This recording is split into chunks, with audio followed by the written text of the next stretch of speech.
60대 이후 존경받는 사람은 단 한 가지가 완전히 다릅니다. 나이 들수록 왜 나는 점점 작아지는 느낌일까요? 모임에 가면 내가 낄 자리 없어 보이고 말해도 누구 하나 귀 기울여주지 않는 그런 순간. 그런데 신기하게도 말없이 앉아있기만 해도 사람들이 먼저 다가가고 존중받는 사람이 있습니다. 오늘 영상은 그런 사람들의 비밀을 풀어드립니다. 말없이도 중심이 되는 사람들, 당신도 분명 그렇게 될 수 있습니다. 안녕하세요, 여러분. 오늘은 제가 오랫동안 관찰해온 특별한 사람들에 대한 이야기를 나누려고 합니다. 여러분도 아마 한 번쯤은 경험해 보셨을 거예요. 어떤 모임에 가면 특별히 목소리가 크지 않은데도 사람들이 자연스럽게 그 주변으로 모이는 사람이 있죠. 그런 사람들을 보면서 저는 늘 궁금했어요. 무엇이 그 사람을 중심으로 만드는 걸까? 지난 주말 대학 동창회에 참석했을 때였어요. 20년 만에 만난 친구들이라 다들 설레는 마음으로 왔는데 문을 열고 들어서자마자 눈에 띈 사람이 있었습니다. 우리 과에서 항상 조용했던 민지였죠. 그녀는 특별히 화려한 옷을 입거나 큰 목소리로 말하지 않았어요. 하지만 어쩐지 테이블 주변에는 항상 사람들이 모여 있었죠. 민지야, 너 참 달라진 게 없다. 여전히 조용한데 왜 다들 너한테 끌리는 거야? 누군가 농담처럼 던진 말에 우리 모두 웃었습니다. 한참을 지켜보니 그 비밀이 보였어요. 민지는 말을 많이 하지 않았지만 대신 정말 잘 들었습니다. 누군가 이야기할 때 그녀의 눈빛은 마치 내 이야기가 세상에서 가장 중요해라고 말하는 것 같았어요. 중간에 자기 경험을 끼워 넣거나 스마트폰을 들여다보는 일도 없었죠. 그저 온전히 상대방을 바라보며 고개를 끄덕이고 때로는 그랬구나, 그때 많이 힘들었겠다라고 짧게 위로하는 말을 건넸을 뿐입니다. 이런 모습은 민지뿐만이 아니었어요. 제 어머니의 친구 중에도 비슷한 분이 계셨습니다. 김 여사님이라고 동네에서 모르는 사람이 없을 정도로 인정받는 분이셨죠. 처음에는 이유를 몰랐어요. 그분은 학력도 높지 않고 특별한 경제력이 있는 것도 아니었으니까요. 하지만 언젠가 동네 잔치에서 그분이 앉아있는 테이블로 사람들이 하나둘 모여드는 것을 보고 알게 되었습니다. 그래서 어떻게 됐어요? 선생님은 어떻게 생각하세요? 그런 일이 있으셨군요. 많이 속상하셨겠어요. 김 여사님의 질문은 늘 상대방을 향해 있었습니다. 자신의 이야기보다 다른 사람의 이야기에 진심으로 관심을 가지고 물었죠. 그리고 그 대화를 통해 상대방은 자신이 중요한 사람이라고 느꼈을 겁니다. 어느 날 용기를 내어 여쭤봤어요. 김 여사님, 어떻게 그렇게 모든 사람과 잘 지내세요? 비결이 있으신가요? 그녀는 미소를 지으며 말했습니다. 별거 없어. 그저 사람들 이야기를 들어주는 거지. 사람들은 누군가 자기 이야기를 들어주길 원해. 내가 특별한 조언을 해서가 아니라 그냥 진심으로 들어주니까 좋아하는 거야. 그 말씀이 제 마음에 깊이 새겨졌습니다. 우리는 종종 무엇을 말할까에 집중하지만 정작 중요한 것은 어떻게 들을까였던 거죠. 말없이 중심이 되는 사람들의 첫 번째 비결은 바로 경청이었습니다. 저는 그 후로 제 대화 방식을 조금씩 바꿔보기로 했어요. 먼저 말하기보다 먼저 듣기, 내 경험을 자랑하기보다 상대의 경험에 질문하기. 처음에는 어색했지만 놀랍게도 사람들의 반응이 달라지기 시작했습니다. 동료들이 점심시간에 제 주변으로 모이기 시작했고, 전에는 인사만 하던 이웃들이 이제는 길에서 만나면 반갑게 이야기를 나누곤 하죠. 어떤 사람의 말에서 인상 깊었던 구절이 있어요. 사람들은 당신이 얼마나 많이 알고 있는지는 잊어버리지만 당신이 그들을 어떻게 느끼게 했는지는 절대 잊지 않는다. 정말 맞는 말이라고 생각합니다. 여러분도 한번 시도해보세요. 다음 대화에서는 스마트폰을 멀리 두고 상대방의 눈을 바라보며 온전히 그 사람의 이야기에 집중해보는 거예요. 아마 놀라운 변화를 경험하실 겁니다. 잘 들어주는 사람이 결국 모임의 중심이 됩니다. 말보다 귀를 활짝 여는 것. 그게 첫 번째 비결입니다. 꾸밈 없는 말, 솔직한 마음. 지난 주말 친구의 결혼식에 다녀왔습니다. 화려한 호텔 연회장에서 진행된 웨딩 파티였는데 다들 근사한 옷을 입고 완벽한 모습으로 참석했죠. 축하 인사를 건네는 사람들의 말도 하나같이 멋졌습니다. 두 분의 만남은 운명이었습니다. 이보다 완벽한 커플은 없을 거예요. 같은 말들이요. 그런데 신랑의 어머니가 마이크를 잡았을 때 연회장의 분위기가 확 바뀌었습니다. 우리 아들 승민이는 사실 어릴 때부터 좀 느렸어요. 대학도 2번 낙방하고 취업도 친구들보다 늦게 했지요. 솔직히 결혼은 더 늦어질 줄 알았는데 순간 주변이 조용해졌어요. 다들 왜 결혼식장에서 그런 말씀을 하는 표정이었죠. 하지만 어머님은 계속 말씀하셨습니다. 그런데 지영이를 만나고 나서 우리 아들이 달라졌어요. 책임감도 생기고 웃는 일도 많아졌지요. 지영이는 우리 아들의 부족함을 감싸주는 천사 같은 사람이에요. 두 사람이 만난 건 정말 우리 가족에게 축복입니다. 그 솔직한 말 한마디에 연회장의 공기가 따뜻해졌습니다. 화려한 칭찬의 말들보다 있는 그대로를 인정하는 솔직함이 오히려 더 깊은 감동을 주었던 거죠. 그 후 이어진 축하 인사들도 달라졌어요. 더 이상 과장된 미사여구가 아닌 두 사람의 진짜 모습과 관계에 대한 진심 어린 이야기들로 채워졌습니다. 이런 경험은 저에게 많은 생각을 하게 했어요. 우리는 자신의 부족함을 감추고 완벽한 모습만 보여주려고 얼마나 많은 에너지를 쓰고 있는지에 대해서요. SNS에는 화려한 여행 사진, 멋진 음식, 행복해 보이는 순간들만 올리면서 말이죠. 그런데 제가 가장 기억에 남는 사람들은 그런 사람들이 아니었습니다. 오히려 자신의 실패와 부족함을 솔직하게 인정하는 사람들이었어요. 대학 시절 가장 존경했던 교수님이 생각납니다. 첫 수업 시간에 그분은 이렇게 말씀하셨어요. 여러분, 저는 이 분야에서 20년을 연구했지만 아직도 모르는 것이 너무 많습니다. 우리 함께 배워가는 여정을 시작해봅시다. 그 솔직함이 오히려 교수님에 대한 신뢰를 높였고 우리는 그 수업에서 더 열심히 참여하게 되었습니다. 또 한 번은 회사 팀장님과의 일화도 있었어요. 중요한 프로젝트가 실패로 끝났을 때 팀장님은 회의에서 이렇게 말씀하셨습니다. 이번 실패는 제 판단 미스였습니다. 팀원들의 의견을 더 경청했어야 했는데 제가 고집을 부렸습니다. 진심으로 사과드립니다. 그 말에 팀원들은 오히려 더 단단히 뭉쳤고 다음 프로젝트에서는 모두가 더 헌신적으로 참여했던 기억이 납니다. 우리 주변에도 이런 솔직함으로 마음을 움직이는 사람들이 있습니다. 할머니 한 분이 생각나는데 손주 자랑을 하시면서도 이렇게 말씀하셨어요. 우리 손주 서울대 다닌다고 하니까 대단하지? 그런데 그 녀석 여자친구 만나더니 성적이 바닥이야. 할머니가 얼마나 걱정하는지 몰라. 그 솔직한 말 한마디에 다른 할머니들도 웃으며 자신의 손주 이야기를 솔직하게 나누기 시작했습니다. 우리 손주는 취업을 못해서 걱정이야. 우리 손녀는 연애를 못해서 걱정이고 자랑만 하던 자리가 갑자기 진짜 이야기가 오가는 따뜻한 시간으로 바뀌었죠. 솔직함의 힘은 정말 놀랍습니다. 우리가 약점을 드러낼 때 상대방도 마음의 문을 열게 되니까요. 완벽한 척하는 사람 옆에서는 우리도 방어적이 되지만 솔직한 사람 앞에서는 우리도 솔직해질 수 있습니다. 제 친구 중에 미나라는 친구가 있어요. 그녀는 회사에서 승진도 빠르고 집도 일찍 장만했지만 친구들 모임에서 늘 이렇게 말합니다. 나 요즘 번아웃이야. 일도 집안일도 너무 버거워서 가끔은 그냥 다 내려놓고 싶어.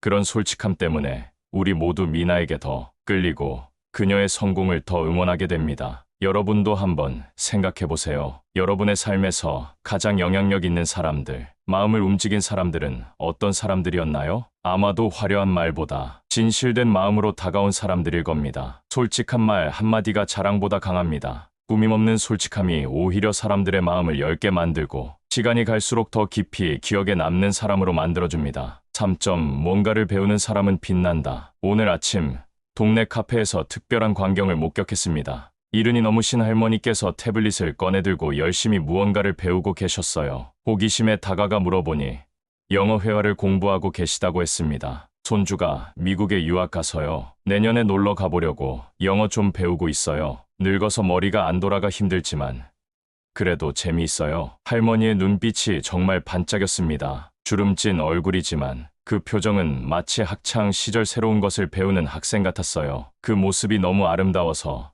저도 모르게 미소 지었습니다. 사실 우리 주변에는 이렇게 나이에 상관없이 항상 배우는 사람들이 있습니다. 제 아버지도 그 중 한 분이세요. 은퇴하신 후에 갑자기 요리에 관심을 갖기 시작하셨어요. 처음에는 라면부터 시작해서 이제는 복잡한 이탈리안 요리까지 도전하십니다. 주말마다 새로운 레시피를 시도하시는데 가끔 실패해도 전혀 낙담하지 않으세요. 실패해야 배우는 거지. 내가 언제 완벽했나? 아버지의 그 말씀이 제게 큰 울림을 주었습니다. 나이가 들수록 새로운 것을 시도하는 것이 어려워지지만 그 도전 자체가 삶의 활력을 불어넣는다는 것을 몸소 보여주셨으니까요. 또 기억에 남는 분이 있습니다. 동네 문화센터에서 만난 박 선생님이신데 80이 넘으셨지만 스마트폰 사용법을 배우러 오셨어요. 젊은 강사가 설명할 때마다 메모하시는 모습이 정말 인상적이었습니다. 선생님, 왜 이렇게 열심히 배우세요?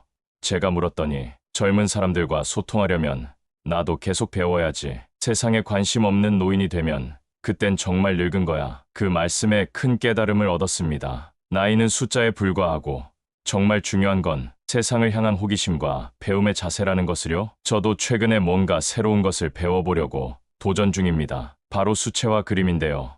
처음에는 정말 형편없었어요. 물감은 번지고 선은 삐뚤삐뚤했죠. 하지만 한 달, 두 달 꾸준히 연습하니 조금씩 나아지는 제 그림을 보면서 기쁨을 느꼈습니다. 그리고 그 과정에서 알게 되었어요. 배움의 가장 큰 보상은 결과물이 아니라 배우는 과정에서 느끼는 성취감이라는 것을요. 우리 주변에는 정말 다양한 방식으로 새로운 것에 도전하는 사람들이 있습니다. 60대에 블로그를 시작한 이웃집 아주머니, 은퇴 후 기타를 배우기 시작한 회사 선배, 손주와 함께 게임을 배우는 할아버지까지 그들에게 공통점이 있다면 바로 빛나는 눈빛입니다. 뭔가를 배우는 사람의 눈빛은 특별히 반짝입니다. 그리고 그 에너지는 주변 사람들에게도 전해집니다. 한 연구 결과에 따르면 새로운 것을 배우는 행동은 뇌의 활성화를 촉진하고 노화를 지연시킨다고 합니다. 하지만 제가 생각하기에 더 중요한 것은 정신적인 젊음입니다. 배움을 멈추지 않는 사람은 삶에 대한 호기심과 열정을 잃지 않으니까요. 우리 모두에게는 언젠가 해보고 싶었던 것이 있을 겁니다. 악기를 배우거나,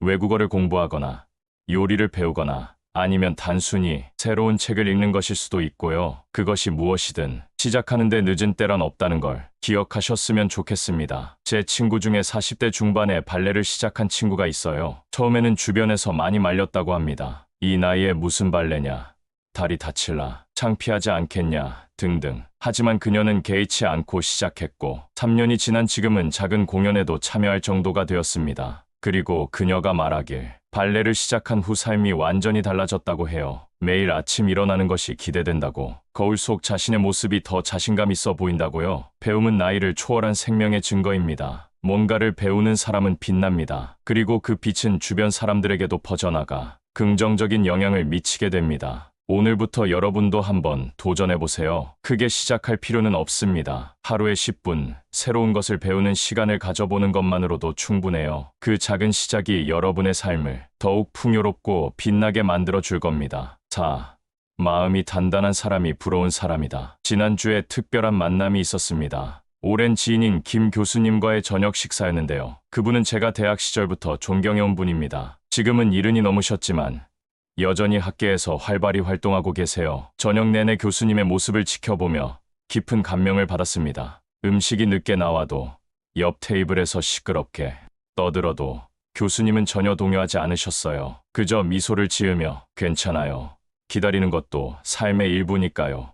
라고 말씀하셨죠. 식사 중에 교수님의 아들 이야기가 나왔습니다. 미국에서 성공적인 사업을 하고 있다는 소식이었어요. 보통이라면 자식 자랑에 신이 났을 텐데 교수님은 담담하게 말씀하셨습니다. 아들이 잘 지내서 기쁘지만 그건 그 아이의 인생이에요. 제 자랑거리가 아니라 아이 스스로의 성취죠. 저는 그저 그 아이가 행복했으면 좋겠어요. 그 말씀에서 깊은 지혜를 느꼈습니다. 자식의 성공을 자신의 성공으로 착각하지 않는 그 경계와 균형, 얼마나 단단한 마음을 가져야 가능한 일인지 생각했어요. 식사를 마치고 나오는 길에 갑작스러운 소나기가 내렸습니다. 준비된 우산이 없었는데 교수님은 웃으며 말씀하셨어요. 비를 맞으면 어때요? 자연이 우리에게 주는 작은 선물이라고 생각하면 되지요. 비를 맞으며 걷는 동안 저는 교수님의 삶의 태도가 얼마나 부러운지 생각했습니다. 외부 환경에 휘둘리지 않고 자신의 중심을 단단히 지키는 그 모습이 정말 아름다웠어요. 우리 주변에는 이런 단단한 마음을 가진 사람들이 있습니다. 그들은 특별한 외적 성취나 화려한 경력으로 존경받는 것이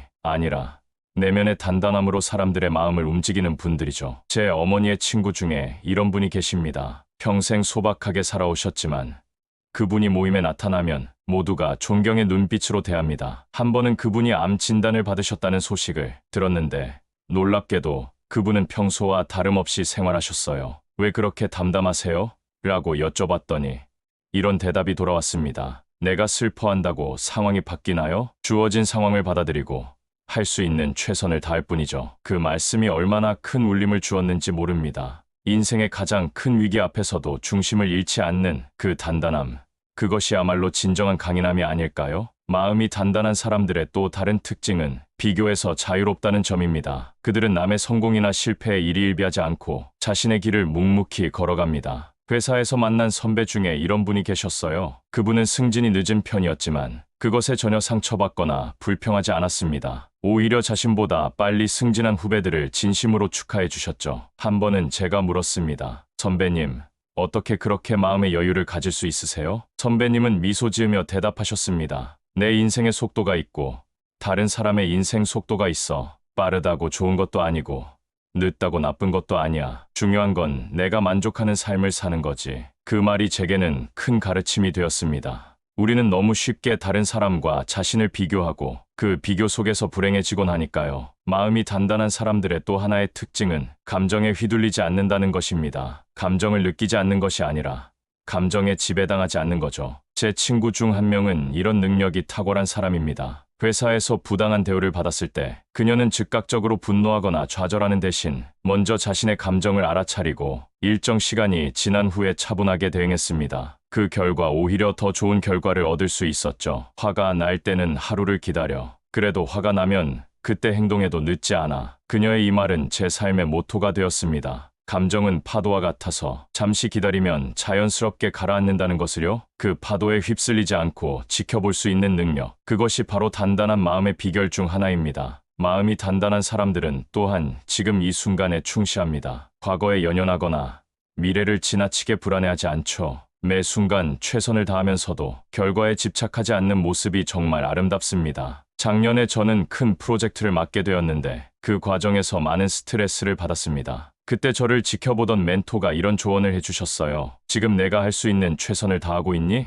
그렇다면 그걸로 충분해. 결과는 내가 통제할 수 없는 영역이야. 통제할 수 없는 것에 에너지를 낭비하지 마. 그 말씀을 들으며 큰 깨달음을 얻었습니다. 우리는 종종 통제할 수 없는 것들 때문에 스트레스 받고 불안해하죠. 하지만 마음이 단단한 사람들은 자신이 통제할 수 있는 영역에 집중하고 나머지는 받아들이는 지혜를 가지고 있습니다. 여러분도 한번 생각해 보세요. 여러분 주변에서 가장 존경하는 사람은 누구인가요? 아마도 그 사람은 화려한 외적 성취보다 이런 내면의 단단함을 가진 사람일 가능성이 높습니다. 존중은 내면의 단단함에서 비롯됩니다. 감정에 휘둘리지 않고 비교에서 자유롭고 주어진 상황을 담담히 받아들이는 사람. 그런 사람이야말로 진정으로 부러운 사람이 아닐까요? 오늘부터 우리도 조금씩 마음을 단단히 하는 연습을 해보면 어떨까요? 감정이 일어날 때 잠시 멈추고 관찰하기, 남과 비교하지 않기, 내가 통제할 수 없는 일에 에너지 낭비하지 않기. 이런 작은 실천들이 모여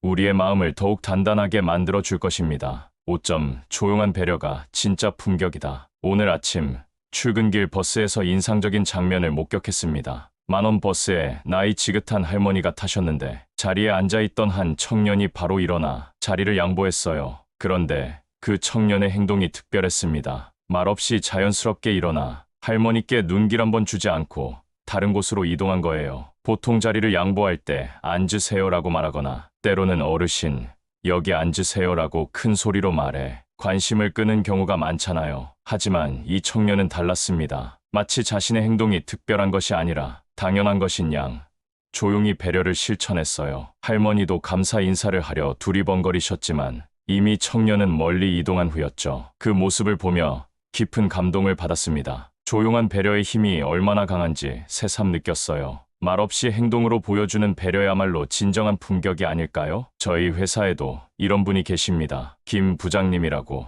항상 조용하시고 말씀도 많지 않으신 분인데요. 회의가 끝나면 늘 마지막까지 남아 회의실을 정리하십니다. 누가 시킨 적도 없고 그분의 업무도 아닌데 말이죠. 처음에는 그냥 지나쳤는데 어느 날 그분이 빠진 회의 후에 아무도 정리하지 않는 어수선한 회의실을 보며 그분의 조용한 배려가 얼마나 큰 영향을 미치고 있었는지 알게 되었습니다. 한 번은 용기를 내어 여쭤봤어요. 부장님, 왜 항상 회의실 정리하세요?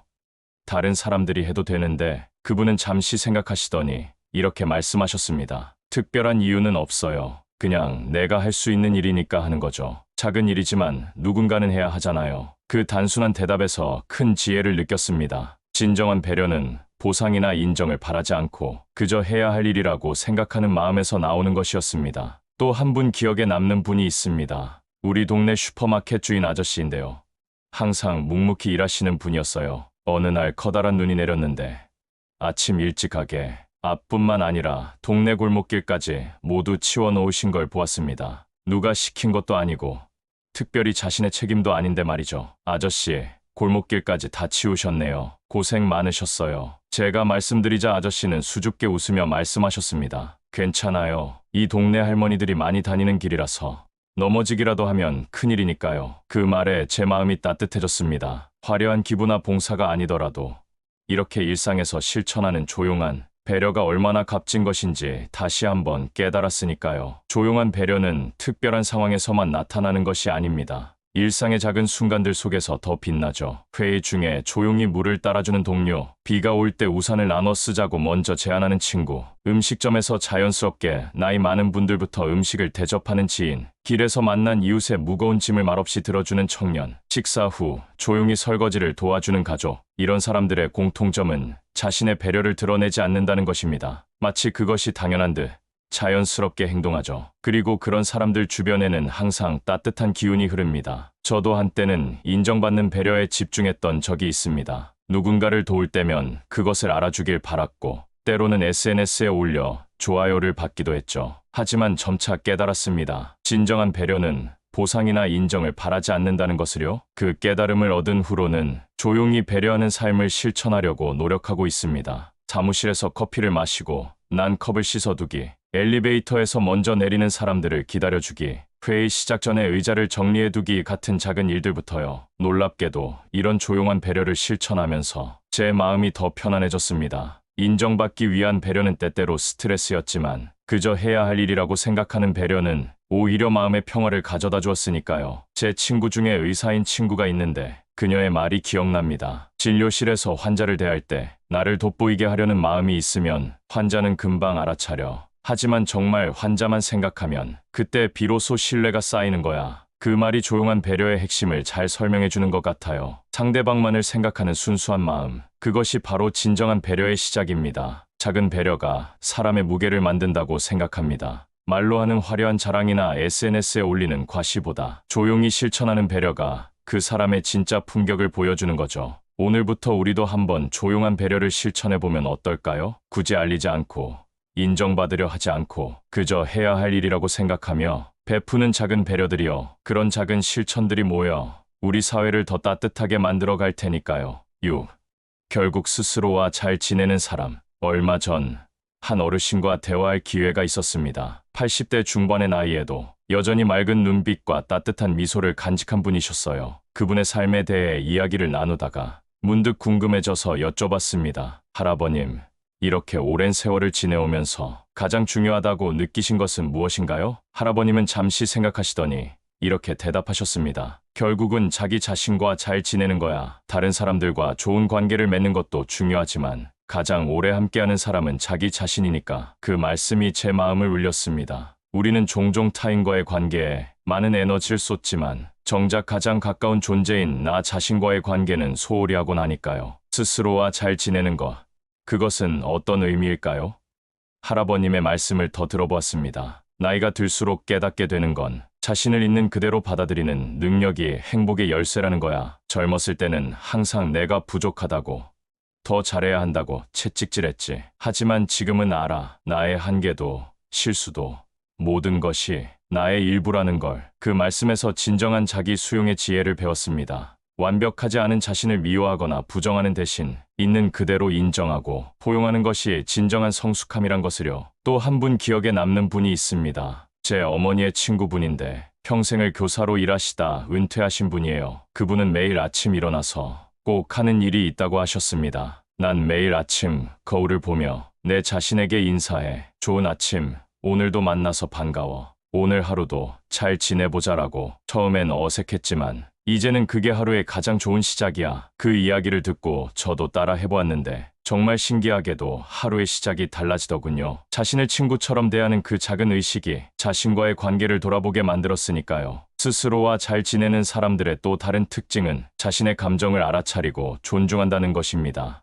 우리는 종종 불편한 감정이 올라오면 부정하거나 억누르려고 하죠. 하지만 정작 그런 방식은 더 큰 스트레스와 불안을 가져옵니다. 제 친구 중 심리상담사로 일하는 친구가 알려준 지혜가 있습니다. 감정은 단지 신호일 뿐이야. 좋은 감정이든 나쁜 감정이든 그것을 판단하지 말고 알아차리기만 해도 절반은 해결된 거야. 그 조언에 따라 저도 감정 일기를 써보기 시작했습니다. 하루 동안 느낀 다양한 감정들을 있는 그대로 기록하고 그것을 통해 제 내면의 목소리에 귀 기울이는 시간을 가졌죠. 놀랍게도 이런 작은 실천이 제 마음의 평화에 큰 변화를 가져왔습니다. 스스로와 잘 지내는 것의 또 다른 측면은 나만의 시간을 소중히 여기는 것입니다. 바쁜 일상 속에서 자신만을 위한 시간을 확보하는 것, 그것이 얼마나 중요한지에 대해 한 노신사의 말씀이 생각납니다. 나는 50년 넘게 매일 아침 혼자만의 시간을 가졌어. 차 한 잔 마시며 창밖을 바라보는 그 30분이 하루 중 가장 소중한 시간이지. 그 시간 덕분에 내 인생의 모든 폭풍우를 견뎌낼 수 있었어. 그 말씀을 들은 후 저도 아침에 일어나 바로 휴대폰을 확인하는 대신 창밖을 바라보며 차를 마시는 시간을 갖기 시작했습니다. 비록 10분에 불과한 시간이지만 그 작은 의식이 하루의 질을 완전히 바꿔놓았어요. 스스로와 잘 지내는 사람들의 또 다른 특징은 자신에게 너무 가혹하지 않다는 것입니다. 실수를 했을 때 자신을 비난하고 자책하는 대신 친구에게 말하듯 부드럽게 대하는 거죠. 한 노부부의 이야기가 생각납니다. 할머니께서 실수로 귀중한 가족 사진 앨범을 물에 떨어뜨렸을 때 할아버지는 이렇게 말씀하셨다고 해요. 괜찮아.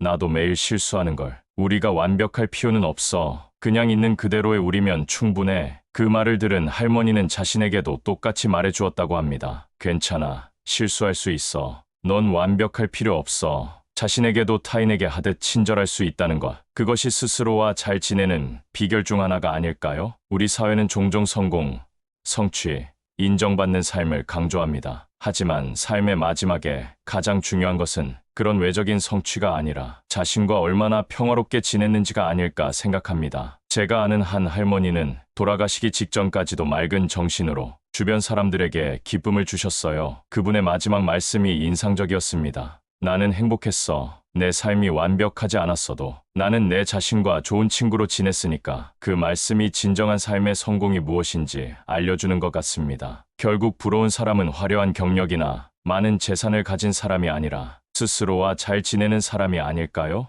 오늘부터 우리도 자신과의 관계를 돌아보면 어떨까요? 거울 속 자신에게 따뜻한 미소를 건네기, 불편한 감정도 있는 그대로 받아들이기, 하루에 단 10분이라도 온전히 나만을 위한 시간 갖기. 이런 작은 실천들이 모여 우리가 평생 함께할 가장 중요한 사람, 바로 나 자신과의 관계를 더 풍요롭게 만들어 줄 테니까요. 진짜 부러운 사람은 스스로와 잘 지내는 사람입니다. 그리고 그런 사람이야말로 삶의 마지막 순간까지도 깊고 따뜻한 사람으로 기억될 것입니다. 지금까지 말없이 빛나는 사람들에 대해 함께 이야기해봤습니다. 이런 분들의 특별한 비결을 다시 한번 정리해볼게요. 첫째, 말보다 귀를 활짝 여는 경청의 힘. 잘 들어주는 사람이 결국 모임의 중심이 됩니다. 타인의 이야기에 진심으로 관심을 갖고 온전히 집중하는 것만으로도 여러분은 특별한 사람이 될 수 있습니다. 둘째, 꾸밈 없는 솔직함의 가치. 자신을 포장하지 않고 있는 그대로를 인정하고 표현할 때 사람들은 오히려 더 깊이 공감하고 신뢰합니다. 솔직한 말 한마디가 화려한 자랑보다 더 강하게 사람의 마음을 움직입니다. 셋째, 끊임없는 배움의 자세. 나이와 상관없이 새로운 것을 배우고 도전하는 사람은 특별한 에너지를 발산합니다. 배움은 나이를 초월한 생명의 증거이며 그 과정에서 우리는 더욱 빛나게 됩니다. 넷째, 내면의 단단함이 주는 힘. 감정에 휘둘리지 않고 자신의 중심을 지키는 사람은 깊은 존경을 받습니다. 비교에서 자유로워지고 통제할 수 없는 것들을 담담히 받아들이는 그런 내면의 평화가 진정한 강인함입니다. 다섯째, 조용한 배려의 품격. 말없이 실천하는 작은 배려들이 그 사람의 진짜 무게를 만듭니다. 인정받으려 하지 않고 그저 해야 할 일이라고 생각하는 그 마음이 진정한 품격입니다. 여섯째, 스스로와의 좋은 관계. 결국 평생 함께할 사람은 자기 자신입니다. 자신을 있는 그대로 받아들이고 내면의 목소리에 귀 기울이며 나만의 시간을 소중히 여기는 사람이야말로 진정으로 부러운 사람입니다. 이 6가지 비결은 특별한 재능이나 조건이 필요한 것이 아닙니다. 우리 모두 지금 이 순간부터 실천할 수 있는 일들이죠. 오늘부터 작은 변화를 시작해보면 어떨까요? 여러분도 분명 말없이 빛나는 사람이 될 수 있습니다. 이런 내용이 도움이 되셨다면 영상의 좋아요와 구독 버튼 눌러주시고 여러분의 생각도 댓글로 남겨주세요. 감사합니다.